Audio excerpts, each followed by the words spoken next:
I know what you're thinking. Yes, this game is worth buying. In fact, go buy it right now. I'll wait. Go buy it, start the 60 gig download, and then come back and watch the rest of this video.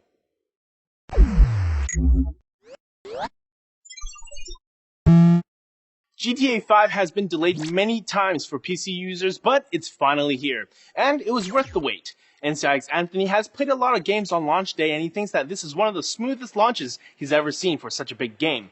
The biggest issues we saw were slow download speeds and running out of space, but at least the servers never went down. For those wondering how this game runs on different hardware, then we're here to help. One thing we noticed right away was how low the system requirements were. According to Rockstar, you only need a Q6600 processor, 4GB of RAM, and a 9800 GT video card.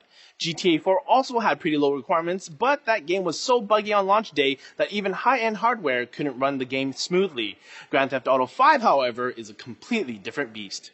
The most important component for this game is your video card. For a processor, the minimum requirement is having quad cores. Intel's i3 with hyperthreading works as well. Next, you will definitely want this game on an SSD. A large one too. Since Rockstar Game retail version uses over 80 gigs of space, for Steam users out there, you'll actually need over 130 gigs of free space in order to unpack the game. When it comes to RAM, 4GB will work, but it will have occasional stuttering. We definitely recommend a minimum of 8GB. We ran the built-in GTA 5 benchmark on many systems ranging from entry-level video cards to higher-end X99 systems with multiple Titan X's. We wanted to focus on the video card performance, but we found that as long as you have 4 or more cores, then the processor won't be a bottleneck. We also ran everything in DirectX 11, including the lower-end cards. Expect some slight gains by dropping down to DirectX 10 on some older cards. The important thing to note here is that Rockstar worked intensively with both AMD and Nvidia, incorporating the game into both AMD's Gaming Evolved software and Nvidia's GeForce Experience. Both game setting optimizers worked flawlessly, and it should be the first thing you do if you're having performance issues. They tested way more video cards than we ever could, and they even offer fine-tuning so you can have slightly smoother performance or prettier looking details depending on your priorities. By default, both optimizers try to ensure your minimum FPS never drops below 30 FPS to ensure a smooth experience. First, let's take a look at our i3 system and a 1080p monitor.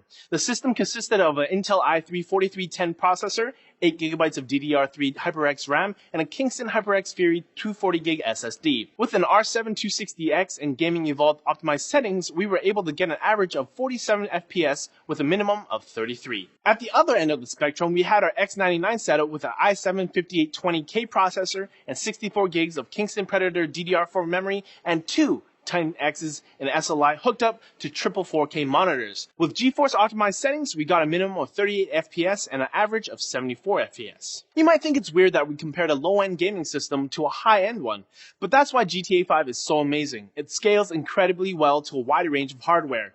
Even with everything on low, the game still looks better than any console version with higher res textures and less objects popping in. But what about for normal gamers, sweet spot users like you guys? Well, here's our recommendations for the hardware you need for GTA 5. Like we said before, get the fastest quad-core processor and largest SSD you can fit in your budget.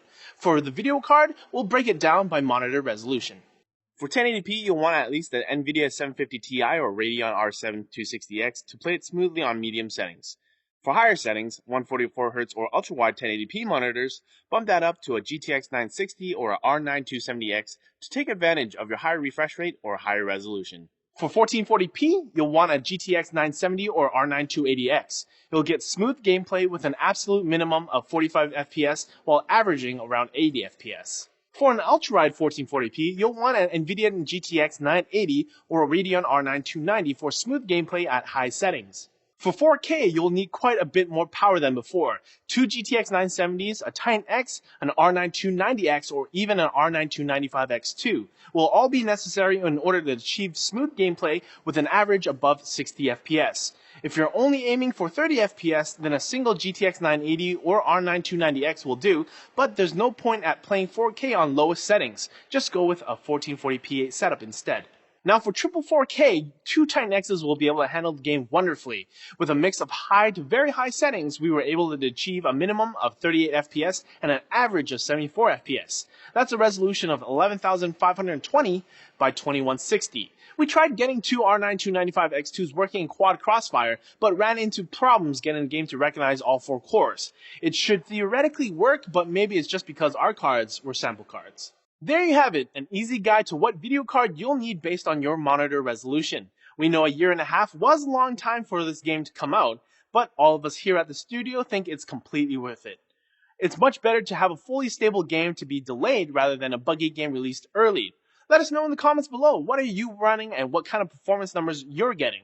We'd like to hear from you, but as always, don't forget to like the video if you liked it, subscribe for more videos like this from NCIX, and we'll see you later.